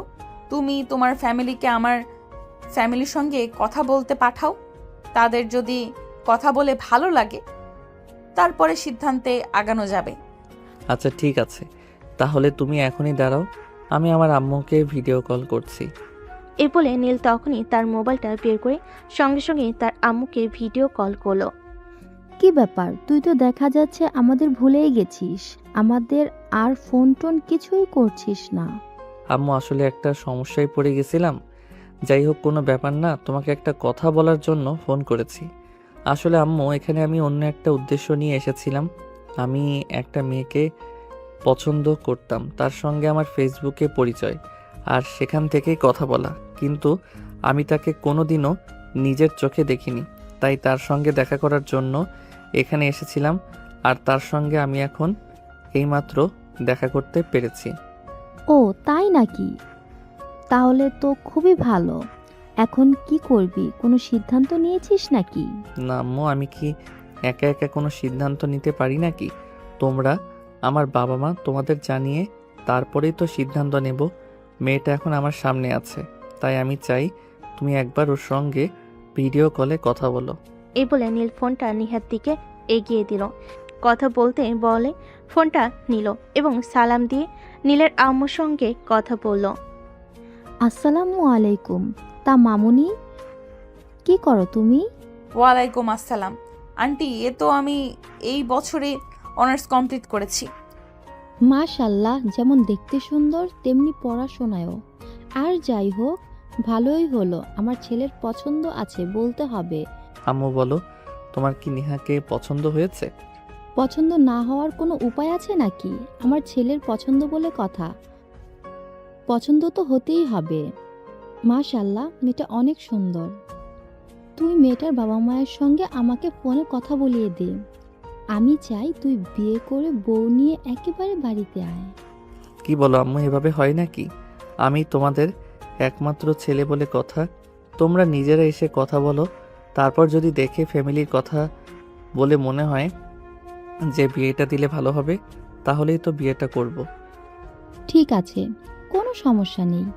আমি তোর আব্বুর সাথে কথা বলছি এবং কালকেই আমরা দুর্গাপুরে আসছি। তুই কোনো চিন্তা করিস না, বৌমাকে নিয়েই তবেই ঢাকা ফিরবো। এই বলে নীলের আম্মু ফোনটা কেটে দিল। আর নীল খুশিতে একদম কান্না করে দিয়েছে। সে ভাবতেই পারছিল না তার আম্মু এত সহজে বিষয়টা মেনে নেবে। যাই হোক, দুজনেই খুব খুশি। তাই নীল নেহাকে বলল, তোমার শ্বশুর শাশুড়ি কালকেই দুর্গাপুর আসছেন তোমাকে বউ বানিয়ে নিয়ে যাওয়ার জন্য। তুমি তোমার ফ্যামিলিতে কথা বলে সব কিছু জানিয়ে রাখো। ঠিক আছে, তাছাড়া আমি আমার ফ্যামিলিকে আগেই জানিয়ে রেখেছি তোমার ব্যাপারে। তারাও এই কয়েকদিন ধরে তোমাকে ফলো করছিল। সবাই বলছে খুবই ভালো ছেলে তুমি। তোমার সঙ্গে বিয়ে দিলে আমি খুবই ভালো থাকবো, তাই আমার ফ্যামিলি থেকে কোনো প্রবলেম হবে না। অতঃপর দুজনেই সেখানে বসে অনেকক্ষণ গল্প গুজব করলো। প্রথমবার দেখা হয়েছে বলে কথা বলা শেষ হলে দুজনেই বাড়িতে চলে গেল এবং নেহার বাড়িতে গিয়ে তার বাবা মায়ের সঙ্গে কথা বলে সবকিছু ঠিক করে রাখলো। নীল হৃদয়ের বাড়িতে সে হৃদয়কে সবকিছু খুলে পড়ল। সবকিছু শুনে হৃদয় বলল, তাহলে এই ছিল বন্ধুর মনে। আমি এত কাছের বন্ধু হয়েও কোনো কিছু জানতে পারলাম না। আমি থাকবো না তোদের বিয়েতে। তোরা নিজেরাই বিয়ে করে নিস, আমাকে বলিস না কিন্তু। দোস্ত প্লিজ আমাকে ক্ষমা করে দে। আমি আসলে কাউকেই জানাতে চাইছিলাম না। আমার আম্মুকেও আমি আজকেই জানিয়েছি আর আম্মু রাজি হয়ে গেছে, কালকেই আসবে এখানে। ওই স্যার ভাব দেখাতে হবে না, সব কিছুই তো আমাকে করতে হবে, সেটা তো আমি খুব ভালো করেই জানি। তাই আমাকে বশ করেছিস, তাই না? আমাকে বশ করার কিছুই নেই, বন্ধুর জন্য এটুকু তো করতেই পারি। যাই হোক, আমাকে কিন্তু আজ খাওয়াতে হবে। ঠিক আছে চল আমার সঙ্গে, তোকে রেস্টুরেন্টে নিয়ে যাব। তুই যা খেতে চাইবি আমি তোকে তাই খাওয়াবো। আজ আমার খুশির দিন। আজ আমার কাছে তুই যা চাইবি আমি তোকে তাই দেব। এই বলে নীল আর হৃদয় দুজনেই বাড়ি থেকে বের হয়ে রেস্টুরেন্টে চলে গেল। নেয়ার জন্য বিশেষ কিছু খাবার পার্সেল করে নিল আর তারপর বাড়ি ফিরে আসলো। পরের দিন সকাল হতে না হতেই নীলের বাবা মা দুর্গাপুরে চলে আসে। স্টেশনে এসেই নীলকে ফোন করে। আমরা তো স্টেশন পর্যন্ত চলে এসেছি, তুই আমাদের নিতে আয়। অতঃপর নীল হৃদয়কে দিয়ে তার আব্বু আম্মুকে রিসিভ করতে আসলো আর তারা হৃদয়ের বাড়িতে গিয়ে উঠল। সঙ্গে ছিল বিশাল বিশাল দুটো লাগেজ। এগুলো দেখে নীল তাদেরকে প্রশ্ন করলো, আম্মু এই এত বড় বড় লাগেজ কেন এনেছো? এগুলোর মধ্যে কি আছে? এগুলোর মধ্যে আমার বৌমার জন্য অনেক জিনিসপত্র আছে, শাড়ি, জুয়েলারি, আরও অনেক কিছু। বিয়েতে যা যা লাগে সব কিছু আমি নিয়ে এসেছি। কি বলো, এত অল্প সময় তুমি এত কিছু অ্যারেঞ্জ করলে কিভাবে? আমার ছেলের বিয়ে বলে কথা, আমি কি করে বসে থাকতে পারি? আমি এই শপিং মাত্র 5 ঘন্টায় কমপ্লিট করেছি। সরি, জানি না আমার বৌমার পছন্দ হবে কি না। চিন্তা নেই, তোমার বৌমার পছন্দ হয়ে যাবে। এখন চলো যাওয়া যাক। এরপর সেদিন দুপুরবেলা নীলের আব্বু আম্মু সেই সঙ্গে হৃদয়ের আব্বু আম্মুকে নিয়ে নেহার বাড়িতে যাওয়া হলো। এরপর কথাবার্তার এক পর্যায়ে তাদের বিয়ে ফাইনাল হলো। নীলের আব্বু তাদের বললেন আজকে বিয়ে পড়িয়ে নেহাকে নিয়ে তারা ঢাকায় চলে যাবে। কিন্তু নেহার আব্বু সেটাতে রাজি হয়নি, কারণ তাদের ফ্যামিলি বড় মেয়ে বলে কথা। তাদের অনেক আত্মীয় স্বজন আছে, তাদের মধ্যে কয়েকজনকে তো অন্তত জানাতে হবে। তাই তারা পরের দিন বিয়ের ডেট করে এবং তাদের নিকটের আত্মীয় স্বজনকে সেখানে ইনভাইট করে। খুব বড় করে অনুষ্ঠান না করলেও ঘরোয়াভাবে যতটুকু করা যায় ততটুকু তারা আয়োজন করে এবং খুব আনন্দ উল্লাস করে নেহাকে নীলের হাতে তুলে দেয়। তারপর সেদিন রাতের বেলায় নীল, নেহা, হৃদয় আর নীলের আব্বু আম্মু ঢাকার উদ্দেশ্যে রওনা দেয়। ঢাকায় এসে পৌঁছাতে ভোর 5টার মতো বেজে গেল। নীল সেদিন আর হৃদয়কে হোস্টেলে ফিরে যেতে দিল না, তাদের বাসাতেই রেখে দিল। সেদিন নীলের বাড়িতে এজন্য এক মহা উৎসবের আয়োজন করা হয়েছিল। নীলের আব্বু ছেলের বিয়ের কথা শুনে সমস্ত আত্মীয় স্বজনকে ইনভাইট করে এবং একটা বার্থডের আয়োজন করেছে। সেই পার্টিতে উপস্থিত ছিল শহরের গণ্যমান্য ব্যক্তিবর্গ থেকে শুরু করে অনেক আনন্দ উল্লাসের সঙ্গে সেই দিনের পার্টি শেষ হলো। রাত 11টার দিকে নেহাকে বাসর ঘরে নিয়ে যাওয়া হলো। নীলের আম্মু নেহাকে ঘরে নিয়ে গিয়ে বলল, আজ থেকে এই ঘরটা তোমার, এমনকি এই বাড়িটাও, কারণ তুমি আমাদের ছেলের একমাত্র ভালোবাসা। এই বাড়িতে যা কিছু আছে সব কিছু যেমন আমার অধিকারে রয়েছে, ঠিক ততটুকু তোমারও। আমিও এই বাড়িতে একদিন বউ হয়ে এসেছিলাম, আজ তুমি আসলে, তাই আমি সব কিছু তোমার হাতে তুলে দিলাম। সব কিছু দেখে রাখার দায়িত্ব আজ থেকে তোমার। এত দায়িত্ব আমি সামলাতে পারবো না। আপনার ছেলেকে সামলানোটাই তো অনেক কঠিন ব্যাপার, তারপর আবার এত কিছু। তো কিছু আমি বুঝি না। এতদিন আমি সব কিছু সামাল দিয়েছি, এখন থেকে তোমাকে সব কিছু সামলাতে হবে। আমি এখন সব কিছু থেকে মুক্তি পেতে চাই। আমার এখন আর কোনো কাজ করতে ভালো লাগে না। এখন থেকে সব কাজ তোমাকেই করতে হবে। হ্যাঁ আম্মু, তুমি কোনো চিন্তা করো না। এখন থেকে তোমার বৌমা সব সামলে নেবে। গ্রামের মেয়ে বলে কথা, ওরা সব কিছু সামলাতে পারে। অতঃপর নীলের আম্মু আর কোনো কথা না বলে সেখান থেকে চলে গেল। এদিকে নীল তখন নেহাকে কাছে টেনে নিয়ে বলল, তা ম্যাডাম, এবার কিন্তু আমার সব কিছুই সুদে আসলে চাই। এবার কিন্তু আর কোনো বাহানা আমি শুনবো না। আমিও কোনো বাহানা দেখাতে চাই না। এত বছর অপেক্ষা করেছি শুধু একটা ভালোবাসার মানুষ পাওয়ার জন্য, আর এখন যেহেতু ভালোবাসার মানুষটা পেয়ে গেছে, তাহলে আর বাহানা কেন দেখালে যাব? তাহলে চলুন শুরু করা যাক। সারা রাত খেলবো, পারবেন তো? মাঠে নামলেই তো বোঝা যাবে কে কতক্ষণ খেলতে পারে। এই কথা শুনে নীল নেহাকে নিয়ে বিছানায় চলে গেল। আর তারপর তাদের ভালোবাসি রোমান্টিক পর্ব শুরু করলো। ভালোবাসার পর্ব শেষ হলে দুজন দুজনকে জড়িয়ে ধরে ঘুমিয়ে পড়ল। পরের দিন সকালবেলা যখন ফজরের আজান দিবে, তখনই নেহার ঘুম ভাঙল। আর নীলকে নেহা ঘুম থেকে ডেকে তুলল। এই যে সাহেব, ঘুম থেকে উঠেন, ফজরের নামাজ পড়তে হবে। ফজরের আজান দিয়ে দিছে অনেকক্ষণ আগেই। তাড়াতাড়ি ফ্রেশ হয়ে আসুন, এক্ষুনি নামাজ পড়তে হবে। আরে আমাকে আর একটু ঘুমাতে দাও। এত সকালে ঘুম থেকে ওঠার অভ্যাস আমার নেই। আমি এখন ঘুম থেকে উঠতে পারবো না। প্লিজ আমায় বিরক্ত করো না। সাহেব, এটা বললে তো হবে না। আপনি এক্ষুনি ঘুম থেকে উঠবেন আর ফ্রেশ হয়ে এসে আমার সঙ্গে নামাজ পড়বেন। তারপর যা করার করবেন। আমি আপনার কোনো কথাই শুনবো না। আপনাকে নামাজ পড়তেই হবে।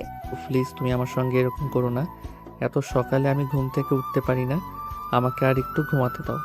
এ বলে নীল কম্বল মুড়ি দিয়ে শুয়ে পড়ল। কিন্তু নেহা তাকে আর ঘুমিয়ে থাকতে দিল না। সে পাশে থাকা গ্লাস থেকে পানি নিয়ে নীলের মুখের ওপর ছিটা দিতে থাকলো আর বলতে লাগলো, এখন যদি তুমি ঘুম থেকে না উঠো, তাহলে কিন্তু ওই যে পাশে পুরো একটা জগ পানি আছে, পুরোটাই তোমার উপরে ঢেলে দিব বলে দিলাম। নীল তখন আর কোনো উপায়ন্তর না পেয়ে ঘুমো ঘুমো চোখে ওয়াশরুমে চলে গেল। তারপর গোসল করে ফ্রেশ হয়ে এসে নেহার সঙ্গে ফজরের নামাজ পড়ে নিল। তখনই নেহা তাকে বলল, আমার সকালবেলা হাঁটতে যাওয়ার অভ্যাস আছে, তুমি কি আমাকে একটু হাঁটতে নিয়ে যাবে? একে তো সকালবেলা আমার ঘুম ভাঙিয়ে এসো, এখন আবার বলছো হাঁটতে নিয়ে যেতে। ঠিক আছে চলো, আমাদের বাসার পাশে একটা ছোট্ট পার্ক আছে, ওখানেই তোমাকে নিয়ে যাই। বলে নীল নেহাকে নিয়ে পার্কে হাঁটতে চলে গেল। সেখানে হাঁটাহাঁটি করে প্রায় সকাল 7টার দিকে নেহা আর নীল দুজনেই বাসে ফিরে আসলো। বাসে এসে দেখে এখনো সবাই ঘুমাচ্ছে। তখনই নেহা নীলকে প্রশ্ন করলো, কি ব্যাপার, এখনো কেউ ঘুম থেকে ওঠোনি? তোমাদের বাড়ির কি সবাই 10টার আগে ঘুম থেকে ওঠে না নাকি? না, আম্মু 8টার দিকে ঘুম থেকে উঠে আর আব্বু 9টার দিকে। আমি ঘুমোতে গেলাম, আমার কিন্তু একদম বিরক্ত করবে না। ঠিক আছে যাও, তবে তার আগে রান্নাঘরটা আমাকে দেখিয়ে দিয়ে যাও। আমি সবার জন্য নাস্তা বানিয়ে রাখি, তারপর তোমাকে ঘুম থেকে ডাকতে যাব। এই না, একদম নয়, তোমাকে রান্না করে নিয়ে যেতে হবে না। তুমি রান্না করছো এটা জানতে পারলে আম্মু আমাকে খুব বকা দিবে। চলো আমার সঙ্গে, তুমিও আমার সঙ্গে ঘুমাবে। তোমার কি মাথা খারাপ নাকি? আমরা গ্রামের মেয়ে, আমরা কখনোই এত বেলা অবধি ঘুমাই না। তুমি আমাকে রান্নাঘরে নিয়ে যাবে কিনা সেটাই বলো। আমি রান্না করব এবং সবার জন্য নাস্তা বানাবো। নীল অনেক করে নেহাকে বোঝালো, কিন্তু নেহা তার কোনো কথাই শুনলো না। সে তার কথাই অনড়। তাই নীল বাধ্য হয়ে নেহাকে রান্নাঘরে নিয়ে গেল এবং সবকিছু দেখিয়ে দিল। এই যে এটাই কিচেন, ওইদিকে সেলফে সবকিছু রাখা আছে, তোমার যেটা লাগবে সেটা নিয়ে নিও। নীল তখন কোনো কথা না বলে চুপচাপ রুমে চলে গেল। আর এদিকে নেহা রান্নাঘরে ঢুকে গেল। সে রান্না শেষ করে কিচেন থেকে বের হতে যাবে, তখনই তার শাশুড়ি মা সেখানে আসে আর তাকে কিচেন থেকে বের হতে দেখে প্রশ্ন করে, ব্যাপার বৌমা, তুমি এত সকালে কিচেনে কেন? তোমার কি ক্ষুধা পেয়ে গেছে?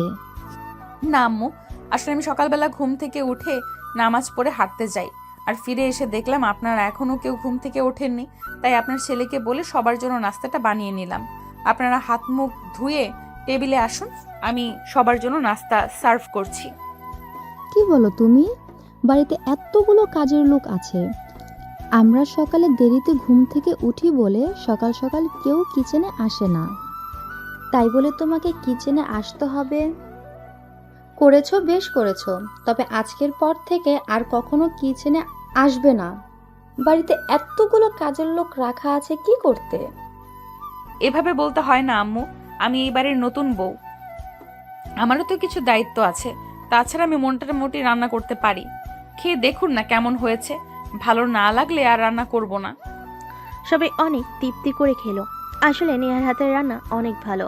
নাস্তা খেয়ে সবাই নেহার খুব প্রশংসা করলো, আর তা শুনে নীল বলল, আজ থেকে তাহলে রান্নার লোককে বিদায় দিয়ে দাও। রান্নার লোক তো পেয়েই গেলাম। হ্যাঁ, আমিও সেটাই বলছিলাম। আমি একবার অন্যের হাতে বানানো খাবার খুব একটা খেতে পারি না, রান্নার কাজটা না হয় আমি নিজেই করে নেব।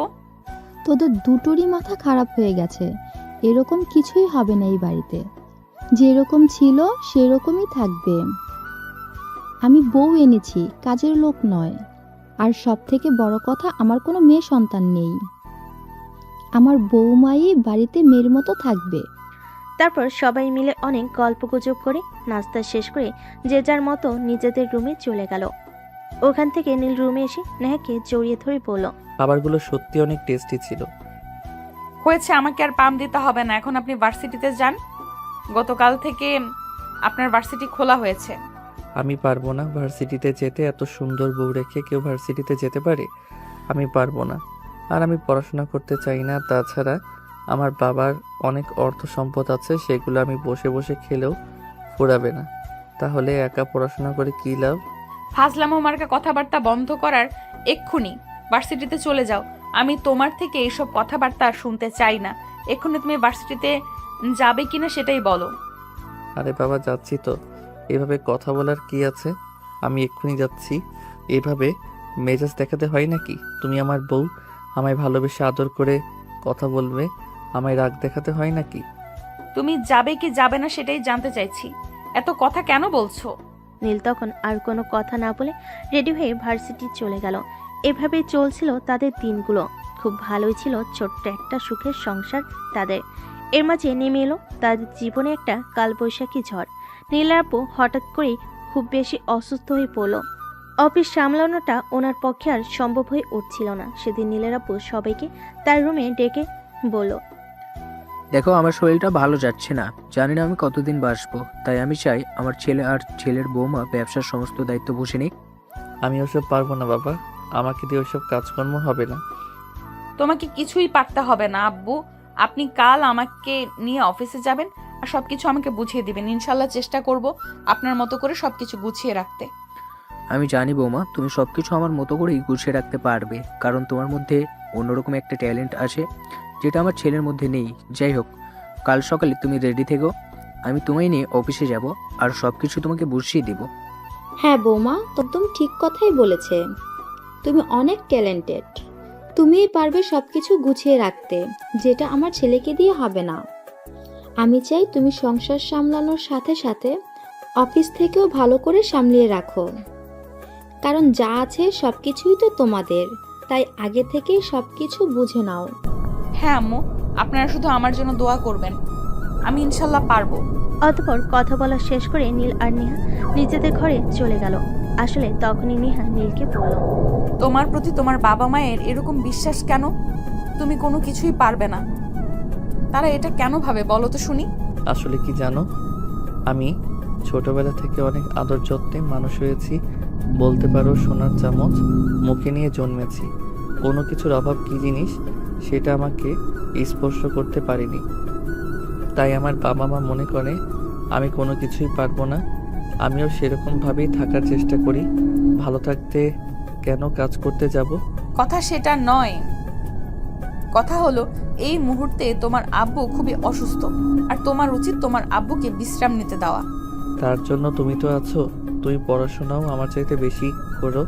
তাছাড়া আমি এখনও স্টুডেন্ট, পড়াশোনাটাকে শেষ করি, ততদিন তুমি সব কিছু সামলে নাও। আমি জানি তুমি পারবে। হ্যাঁ, সেটা আমিও জানি। আমি বারবার কিন্তু কাল তুমি আমার সঙ্গে অফিসে যাবে। পড়াশোনা করলে যে কিছু করা যায় না সেরকমটা নয়। তুমি হয়তো ভুলে গেছো, আমি কিন্তু ক্লাস 10 থেকে নিজের পড়াশোনার খরচ নিজেই চালাই, পার্ট টাইম জব করেছি, আর সেই সঙ্গে পড়াশোনা চালিয়েছি, কিন্তু কখনোই খারাপ রেজাল্ট করিনি। হ্যাঁ, তুমি করেছো সেটা আমি জানি, কিন্তু তুমি সব কিছু সামলানোর শক্তি রাখো। সব কিছু সামলানোর শক্তি আমার নেই। আমি তোমার এত কথা শুনতে চাই না। আমি শুধু এইটুকুই বলতে চাইছি, তুমি কাল আমার সঙ্গে অফিসে যাবে এবং আব্বুর কাছ থেকে সবকিছু তুমি বুঝে নিবে। তুমি পড়াশোনাও করবে আর সেই সঙ্গে ব্যবসাও সামলাবে। পারবো না বলতে কোনো কাজ নেই, পারতে হবে। আচ্ছা ঠিক আছে, সেটা সময় হলে দেখা যাবে। এখন ঘুমাও তো দেখি। তারপর নীল আর নেহা দুজনের সঙ্গে শুয়ে ঘুমিয়ে পড়ল। সকালবেলা ঘুম থেকে উঠে নীল আর নেহা দুজনে একসঙ্গে রেডি হয়ে নিল। তারপর তার আব্বুর সঙ্গে রেডি হয়ে অফিসে গেল। এই যে এ নাও, আজ থেকে এসব দায়িত্ব তোমাদের, সব কিছুই তোমরা সামলাবে। আমি কিন্তু আর আগামীকাল থেকে অফিসে আসবো না। আর ম্যানেজারকে আমি সব কিছু বলে দিয়েছি, বাকি যা আছে সব তোমাদের বুঝিয়ে দিবে। ঠিক আছে আব্বু, কোনো সমস্যা নেই। আপনি কোনো চিন্তা করবেন না, ইনশাল্লাহ সব কিছু সামলে নিতে পারবো। আপনি শুধু আমাদের দুজনের জন্য দোয়া করবেন যেন আমরা পেরে উঠতে পারি। হ্যাঁ অবশ্যই, আমার দোয়া সবসময় তোদের মাথার উপর ছায়া হয়ে থাকবে। তোমরা শুধু মনোযোগ দিয়ে কাজ করবে। আমি তাহলে আসছি, ম্যানেজারকে বলে দিয়েছি, ম্যানেজার সব কিছু তোমাদের বুঝিয়ে দিবে। এ বলে নীলের আব্বু সেখান থেকে চলে গেল। কিছুক্ষণ পর ম্যানেজার সেখানে আসলো আর নেহাকে সালাম দিয়ে বলল, আসসালামু আলাইকুম ম্যাডাম, কেমন আছেন আপনি? ওয়ালাইকুম আসসালাম। এই তো আল্লাহর রহমতে ভালোই আছি। আপনার কি অবস্থা? আপনি কেমন আছেন? আলহামদুলিল্লাহ ভালোই আছি। চলুন আপনাকে সব কিছু বুঝিয়ে দিই। স্যার বললো আপনাকে সব কিছু বুঝিয়ে দিতে। হ্যাঁ, তাই চলুন। এরপর ম্যানেজার নেহাকে নিয়ে সবকিছু ঘুরিয়ে দেখাতে লাগলো আর সবকিছু বুঝিয়ে দিল। সব দেখে শুনে নেহা ম্যানেজারকে বলল, ঠিক আছে, আপাতত আর কিছু লাগবে না। কোনো সমস্যায় পড়লে, কোনো কিছুর প্রয়োজন হলে আমি আপনাকে ডেকে নিব। আচ্ছা ঠিক আছে ম্যাডাম, কোনো সমস্যা নেই। যে কোনো সমস্যায় আপনি আমাকে শুধু একটা ফোন দেবেন, আমি চলে আসব। অতঃপর ম্যানেজার নেহাকে সবকিছু বুঝিয়ে দিয়ে সেখান থেকে চলে গেল। এদিকে নীল অফিসে কোনোভাবেই মন বসাতে পারছে না, বারবার শুধু নেহাকে বলছে, নেহা প্লিজ এসব কিছু থেকে আমাকে মুক্তি দাও। আমি এসব ঝামেলায় নিজেকে জড়াতে চাই না। আমার ভালো লাগে না এসব কিছু। তুমি করো না এসব, আমি পড়াশোনাটা আগে শেষ করি। ঠিক আছে যাও, তোমার কোনো কিছুই করতে হবে না। আমি অফিসে সামলাবো, সংসারও সামলাবো, কারণ আমরা গ্রামের মেয়ে, আমরা সব পারি। হ্যাঁ, সেটা তো তোমাকে দেখেই বোঝা যায়। তুমি আর 5টা সাধারণ মেয়ে থেকে আলাদা। তোমাকে দিয়ে অনেক কিছুই হবে, সেটা আমি প্রথম দেখাতেই বুঝেছিলাম। যাই হোক, তুমি অফিস করো, আমি আসছি তাহলে। এ বলে নেহাকে নিয়ে সেখান থেকে চলে গেল। এভাবে দেখতে দেখতে 2 বছর সময় চলে গেল। অফিস খুব সুন্দরভাবে সামলাচ্ছে। আর এদিকে নীলের এবছর অনার্স 3rd ইয়ারের পড়াশোনা করছে। সেদিন বিকালবেলা সবাই ড্রয়িং রুমে বসে গল্প করছিল। নেহা আর নীল সেখানে উপস্থিত ছিল। হঠাৎই নেহার শাশুড়ি মা তাকে বলে, বৌমা, তোমাকে একটা কথা বলতে চাই, যদি কিছু মনে না করো তাহলে বলবো। আরে আম্মু, এইভাবে বলার কি আছে? বলুন না আপনি কি বলবেন। আমি আপনার পুত্রবধূ। আপনি তো আমাকে সবসময় নিজের মেয়ের মতোই স্নেহ করেন। আর মেয়েকে কিছু বলতে হলে কি অনুমতি নিতে হয় নাকি? আসলে আমি বলতে চাইছিলাম এটা আর কি, দেখো তোমাদের বিয়ের তো প্রায় 2.5 বছর হতে চলছে, এখনো কোনো সুখবর পেলাম না। তাই বলছিলাম যদি এইবার একটা সুখবর আমাদের জন্য এনে দিতে তাহলে আমাদের খুব ভালো লাগতো। দেখো এইদিকে সারাদিন বাসায় বসে থাকি একা একা, কি সময় কাটে। একটা খেলার সাথী চাই। এই ব্যাপার? আচ্ছা ঠিক আছে। এই কথা বলতে এইভাবে অনুমতি চাইতে হয় নাকি? নেহার শাশুড়ি মা কথাটা শেষ করার আগেই নেহা এই কথাটা বলে, কিন্তু পরক্ষণেই কথাটার অর্থ বুঝতে পেরেছে। অনেকটা লজ্জা পেয়ে যায় আর দৌড়ে সেখান থেকে চলে যায়। অপরদিকে তার পিছন পিছন নীল রুমে আসে আর পিছন থেকে নেহাকে জড়িয়ে ধরে। তো আমার তো মন চায় বাবা ডাক শুনতে, প্লিজ এনে দাও না একটা ছোট্ট পুচকু। ও তাই নাকি? তাহলে আমি পুচকু নিয়ে বসে থাকবো আর অফিসটা সামলাবে কে? আপনি তো এখনো পড়াশোনা শেষ করতে পারেননি, আবার বলছেন পুচকুচাই। নিজেই তো একটা বাচ্চা, নিজেকে সামলাতেই তো একটা মানুষ লাগে, তারপর আবার বাচ্চা সামলাবে কে? প্লিজ বউ, এরকম বলে না। তুই না হয় অফিস সামলাবে, পুচকুকে আমি আর আম্মু মিলে সামলে নেব। আর আব্বু তোমার সঙ্গে ফ্রি আছেই, তাহলে তোমার এত চিন্তা কিসের? প্লিজ বউ, এরকম বলে না। ঠিক আছে, আগামীকাল ইংল্যান্ডের একটা বায়ারের সঙ্গে আমার ছোট্ট একটা মিটিং আছে, ওই মিটিংটা সেরে আসি। যদি ওই ডিলটা আমরা পেয়ে যাই তাহলে এই ব্যাপারে ভেবে দেখব। বউ, আমি আর কোনো অজুহাত শুনতে চাই না, আমার একটা পুচকু লাগবেই। ঠিক আছে বাবা, বললাম তো কালকের মিটিংটা সেরে আসি, তারপর চেষ্টা করে দেখি। পরের দিন সকালবেলা ঘুম থেকে উঠে নেহা সবার জন্য নাস্তা তৈরি করলো। তারপর সবাই মিলে একসঙ্গে বসে নাস্তা করে নীল ভার্সিটিতে চলে গেল আর নেহা অফিসে। অফিস শেষ করে রাত 10টার দিকে নেহা বাসে আসলো। তার শাশুড়ি মা তখন তার জন্য ড্রয়িং রুমে বসে বসে অপেক্ষা করছিল। বৌমা, আজ এত দেরি হলো কেন অফিস থেকে আসতে? তুমি তো প্রতিদিন রাত 8টার মধ্যে বাসায় ফিরে আসো, কোনো সমস্যা হয়েছে নাকি? আমার তো অনেক টেনশন হচ্ছিল। না আম্মু, সেরকম কোনো ব্যাপার নয়। আমি তো আপনাদেরকে বলেছিলাম আজ আমার ইংল্যান্ডের একটা মিটিং আছে, ওই মিটিংটা শেষ করতে করতে দেরি হয়ে গেল। তাছাড়া অফিস আওয়ারের অনেক কাজ করেছিল, সবকিছু গুছিয়ে আসতেই রাত হয়ে গেল। আর আপনি এখানে কেন বসে আছেন? আমি না বলেছি আপনি 7টার মধ্যে রুমে চলে যাবেন? আমি অফিস থেকে এসে রান্না করে তারপর সবাইকে খাবার খেতে ডাকবো। রাস্তায় বাসায় থাকি না বলে আপনাদের বিকেলের নাস্তাটা বানিয়ে দিতে পারি না, তাই বলে কি আপনাকে এখানে অপেক্ষা করতে হবে নাকি? না মানে বৌমা, তোমার আসতে আজ দেরি হচ্ছিল তো, দেরি হচ্ছে দেখে রাতের খাবারটা আমি বানিয়ে নিয়েছি। তোমার শ্বশুর মশাই আর আমি খাবার খেয়ে নিয়েছি, নীল তোমার জন্য অপেক্ষা করছে। তাই আমিও ভাবলাম কিছুক্ষণ বসে থাকি, তুমি আসলে তারপর না হয় রুমে যাব। সত্যি আম্মু, আপনার মতো শাশুড়ি যেন প্রত্যেকটা মেয়ে পায়, এটাই কামনা করি। আপনি সত্যি অনেক ভালো, আপনার মতো শাশুড়ি পাওয়া সত্যি অনেক ভাগ্যের ব্যাপার। ভাগ্য করে আপনার মতো শাশুড়ি পেয়েছি। আপনি রুমে চলে যান, আমি আর নীল খাওয়া দাওয়া শেষ করে সবকিছু গুছিয়ে রেখে তারপর রুমে আসবো। মিটিংয়ে কি হলো সে ব্যাপার তো কিছুই বললা না, ডিলটা কি তুমি পেলে? আম্মু, আপনাদের দোয়ায় ওই ডিলটা আমি পেয়েছি এবং কাজটা আমরা করতে চলেছি। বলেছিলাম না, আপনারা শুধু আমার জন্য দোয়া করবেন, আমি সবটা সামলে নিতে পারবো। হ্যাঁ মা, তোমার জন্য সব সময় আমাদের দোয়া তোমার মাথার ওপর ছায়া হয়ে থাকবে। আমরা জানি তুমি পারবে, তোমার ওপর সেই ভরসা আমাদের আছে। আচ্ছা ঠিক আছে, তাহলে তুমি রুমে গিয়ে ফ্রেশ হও, আমি তোমাদের দুজনের খাবার রুমে পাঠিয়ে দিচ্ছি। আম্মু, আপনাকে না বলেছি আপনি রুমে চলে যান, আমি খাবার গরম করে নিতে পারবো, আপনি এক্ষুনি নিজের রুমে যান। নীলের আম্মু তখন আর কোনো কথা না বলে রুমে চলে গেল, কারণ তিনি খুব ভালো করেই জানেন এখন যদি তিনি এখানে আর একটাও কথা বলেন তাহলে নেহা রেগে যাবে। আসলে নেহা অফিসের সমস্ত কাজকর্ম করো বাসায় এসে সব কিছু সামলে। সে চায় না সংসারদার শাশুড়ি কোনো কাজ করুক, সে অফিস সামলাবে আবার এদিকে বাসায় এসে সবার জন্য খাবার তৈরি করবে, এটা তার প্রতিদিনকার রুটিন। তাই তার শাশুড়ি রুমে চলে গেল, আর এদিকে সে রুমে এসে দেখতে পেল নীল বিছানায় শুয়ে ঘুমিয়ে পড়েছে। তাই সে ফ্রেশ হয়ে সোজা কিচেনে চলে গেল। তারপর খাবার গরম করে খাবার রুমে নিয়ে এসে তারপর নীলকে ঘুম থেকে ডেকে তুলল। এই নীল, ঘুম থেকে ওঠো।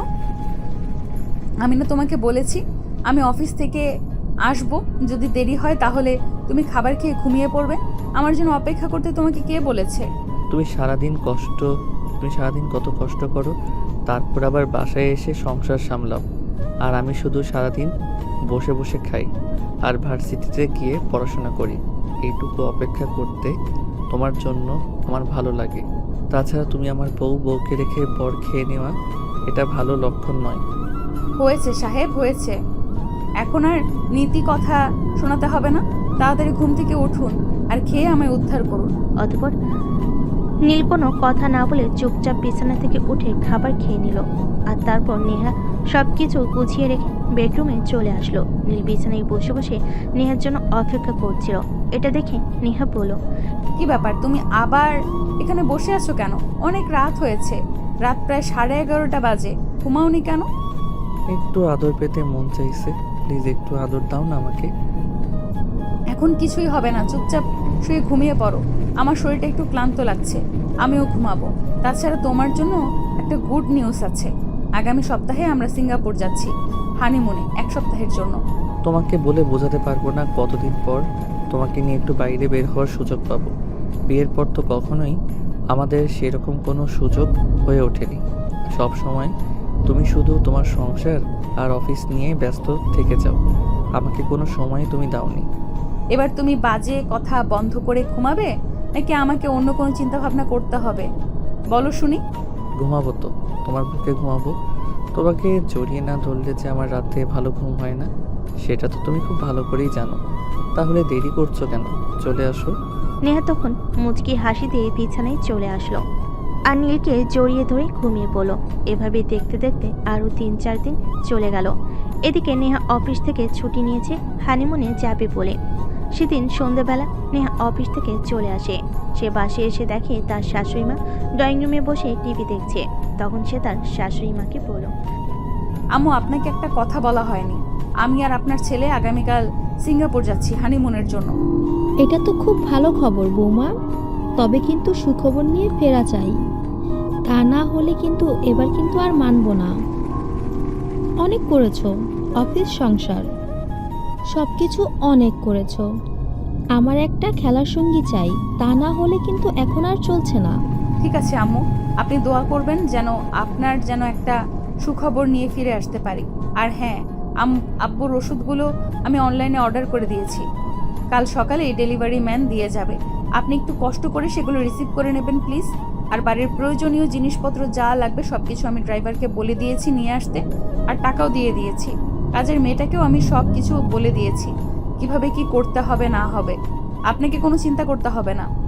সত্যি বৌমা, তুমি পারো বটে।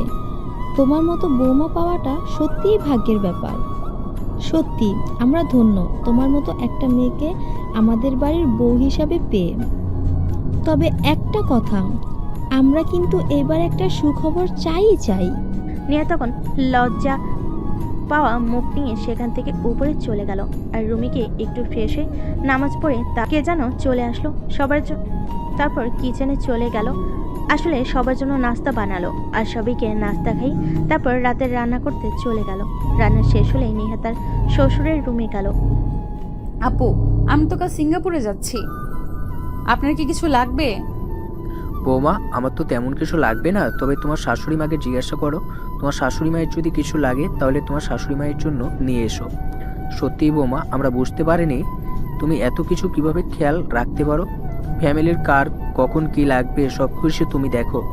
একদিকে সংসার সামলাও, অন্যদিকে অফিস, এত কিছু তুমি কি করে পারো বৌমা? সবই আপনাদের দোয়া আব্বু। আমি বলেছিলাম না আপনারা শুধু আমার জন্য দোয়া করবেন, তাহলে আমি সব কিছু সামলে নিতে পারবো। সত্যি আমার যেটা হীরা চিনে, তাই তো আমার মতো বৌমাকে নিজের জীবন সঙ্গী হিসেবে পিছিয়ে নিতে পেরেছে। যাই হোক, ভালোভাবে ঘুরে এসো, নিজের শরীরের প্রতি যত্ন নিও। এখানে থেকে তো সবকিছু সামলাতে গিয়ে নিজের আর কোনো খেয়ালই রাখো না। আচ্ছা আব্বু, ঠিক আছে, আসি তাহলে। আর খাবার টেবিলে আসুন, আমি সবার জন্য নাস্তা তৈরি করেছি, সবাই একসঙ্গে বসে খাবো। তারপর তো অনেক দিন একসঙ্গে বসে খাবার খেতে পারবো না। এই বলে নেহা শ্বশুরের রুম থেকে বের হয়ে নিজের রুমে চলে আসলো। আবার তারপর নীলকে নিয়ে খাবার টেবিলে চলে গেল। খাওয়া দাওয়া শেষ হলে নীল নেহাকে বলে, আমি খুবই ভাগ্যবান তোমার মতো একটা মেয়েকে নিজের জীবন সঙ্গী হিসেবে পেয়েছি। আর পুনর্জন্ম বলতে যদি কিছু থাকে তাহলে আমি বলবো আমি হয়তো আগের জন্মে কোনো ভালো কাজ করেছিলাম, যার ফলস্বরূপ আমি তোমাকে পেয়েছি। এই চোখের মেয়েরা বিয়ের পর তিনি আলাদা হয়ে থাকতে চাই, শ্বশুর শাশুড়ি সহ্যই করতে পারে না। আর যেখানে তুমি কিনা একা হাতে সব কিছু কত সুন্দরভাবে সামলে নিচ্ছ। সোনা, তোমাকে একবারই বলেছি আমি গ্রামের মেয়ে, আমি সব কিছু সামলাতে পারি। সমস্ত রকম পরিস্থিতিতে নিজেকে সামলে নেওয়া যায়, যেভাবে সেভাবেই নিজেকে তৈরি করেছি। আর হ্যাঁ, যেহেতু আমি গ্রামের মেয়ে, যেহেতু তুমি একটা কথা খুব ভালো করেই জানো, গ্রামে সবাই একসঙ্গে থাকার মতো পরিবেশ আছে, যেটা শহরে হয়ে ওঠে না। তাই আমি সবাইকে নিয়ে একসঙ্গে সব কিছু ম্যানেজ করে চলতে পারি। আর তার সঙ্গে আব্বু আম্মুর দোয়া তো ফ্রি আছেই। হ্যাঁ গো, সত্যি তুমি খুব ভালো একটা মেয়ে আর ভালোবাসার মতো একটা মেয়ে। হ্যাঁ, এবার ঘুমাও, তাহলে আবার সকালে ঘুম থেকে উঠতে পারবে না। ভুলে যেও না, সকাল 10টায় কিন্তু আমাদের ফ্লাইট। অতঃপর নীল আর কোনো কথা বলে না, নেহাকে টান দিয়ে নিজের কাছে নিয়ে নিল। নেহা নিজেকে একটু দূরে সরিয়ে নেওয়ার জন্য কিছুটা চেষ্টা করছিল, কিন্তু নীল সেটা করতে দিল না। সে নেহাকে তার ভালোবাসার উষ্ণতায় উষ্ণিত করতে থাকলো।